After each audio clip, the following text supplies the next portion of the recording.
regarde en quoi se mesure l'insécurité aujourd'hui, les rapports qui sont produits sur la délinquance mettent en avant par exemple l'augmentation des cambriolages.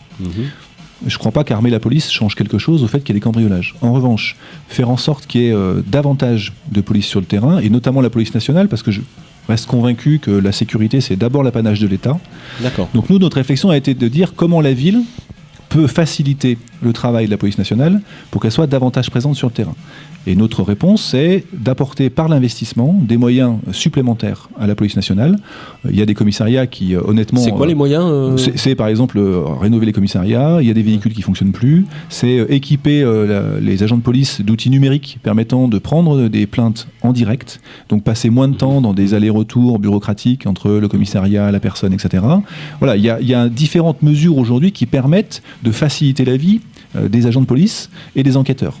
L'enjeu étant de leur donner plus de temps, de patrouiller, pour résoudre des enquêtes, etc. Donc ça, c'est pour la police nationale. Voilà. Hein. Pour la police municipale. La police municipale, elle joue un rôle de prévention qui est connecte avec la police nationale, mais je ne crois pas qu'on doive aller dans une augmentation de l'équipement de la police municipale, qui doit jouer un rôle complémentaire, qui peut, je pense, le jouer mieux qu'elle ne le joue aujourd'hui. Alors ça serait quoi, mieux, justement ?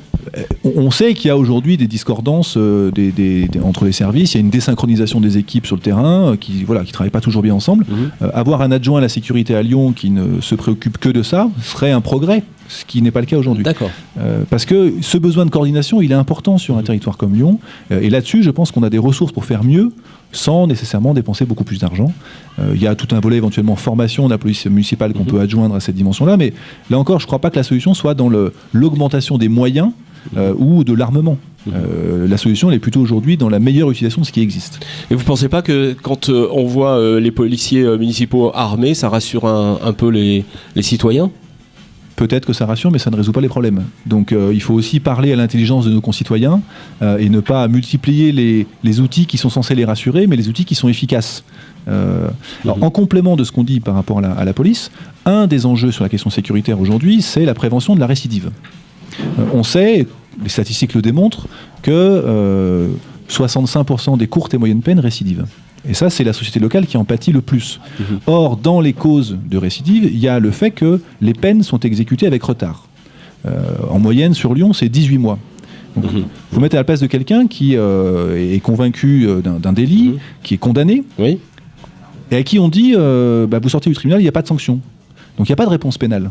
Donc s'il n'y a pas de réponse pénale, on peut soit se dire il y a impunité, donc je recommence, soit la personne en retire la leçon et se réintègre, ou tout simplement essaye de se réintégrer, un emploi, etc. Et puis 18 mois après, on vient toquer à sa porte en disant Madame, Monsieur, hop, c'est le moment, maintenant il faut faire votre peine de prison. Ce qui est dévastateur. Bien sûr. Voilà, donc le rôle de la ville demain, c'est certainement d'accompagner davantage les services de la justice pour mettre en œuvre des peines alternatives à la prison.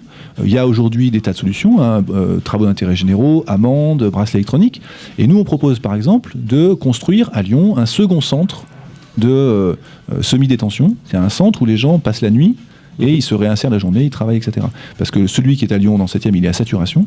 Donc il y a des besoins sur le territoire. Et la ville, c'est pas sa compétence première, mais au regard du fait que la délinquance frappe d'abord la société locale, elle peut s'investir nécessairement dans ce sujet-là.